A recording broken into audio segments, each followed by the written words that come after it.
This was an interesting battle, and not as interesting in terms of tactics, and was more interesting in terms of the balance of power and how AI often overestimates the balance of power and the power of the enemy armies. This is a replay, by the way, so won't be uh, commenting it live, but it was something I had during my Lizardman campaign, and I found it really interesting. So the enemies, they had a lot of zombie pirate gunnery mob bombers, which I have never used playing with vampires, vampire ghosts, vampire pirates, however you call them. Never really relied on them. I relied on cannons instead. I didn't really have high esteem for them. So I charged in with my infantry straight away. Didn't have a lot of Saurus. Didn't have any Saurus. Had a lot of Skinks because it was just the beginning of the game, and with this leaders that I had to go through 3 stages of development. And on the first stage, the Saurus are so expensive, they're like 600 something gold per unit, that I couldn't even afford them. So I used skinks as a lot of my cannon fodder kind of thing, and I had some special units to back them up. Some Pterodon riders, some one super useful Bastiladon, as well as a bunch of salamanders. They were inflicting most of the damage, and skinks were acting as kind of cannon fodder. Unfortunately, my infantry was kind of taking out really fast. I did manage to inflict some damage on their bombers, but it wouldn't win me a battle. I had to kind of change things. And then I started chasing Leader Harkin. First I set my kind of leadership, Scar Veteran, as well as General Tehen Hawin. Pardon me if I pronounce it wrong, it's a really tricky name. I've sent them all after Harkin, one by one, as much as I can mobilize. Did manage to get rid of the bats, but bats were kind of easy to kill, since he sends them one by one. And they're squishy in general. So yeah. I'm not sure what kind of spells it did at first, but when I began, Luther Harkin was taking just a little bit of damage. Just realized that I should throw more things on him and take him out of the picture straight away. Because basically, if I take him out, all the enemies will start slowly deteriorating in terms of morale, and they will eventually crumble.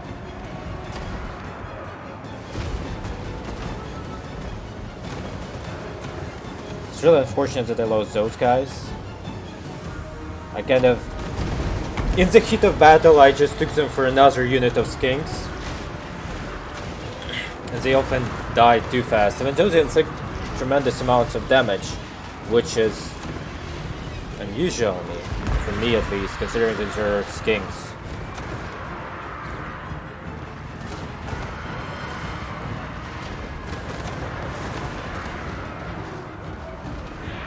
I was throwing everything I can. Harkin.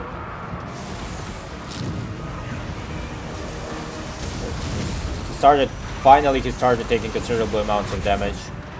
I was really beating him down. They had the most kind of survivable units, most defensively capable units left in the end. That could really last through also everything that was thrown at them, and the amounts of bombs that was thrown at them.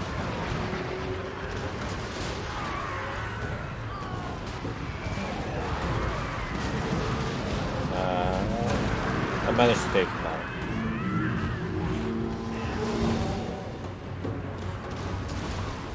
Yeah, there he goes. After that, it was pretty easy to deal with everything else.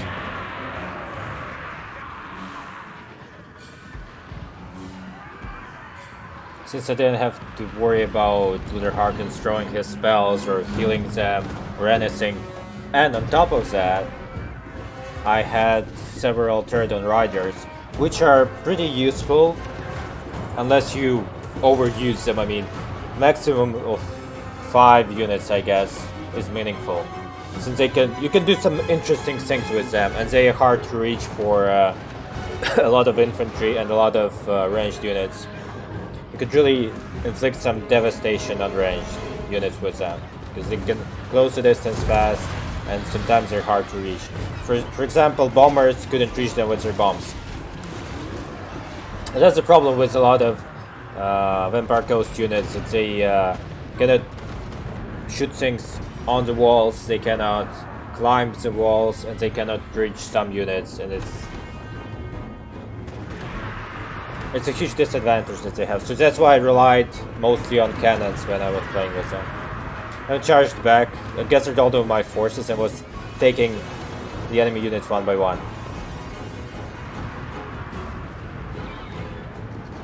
They started losing morale really fast. I was just patiently, methodically taking them out one by one. My favorite of this army is probably Bastiladon, because he has that AoE ability. Pardon my MMO slang. But he can inflict considerable amount of damage and penalties to enemies nearby. Particularly, it's good to send him in a large crowd, since he has a lot of defense. I mean, he's more than capable of surviving it, and just throwing this ability and devastating them. It's really useful in the early game. He does most of the damage and devastation, kind of destroys the ranks. And there we go. Kind of took them all out.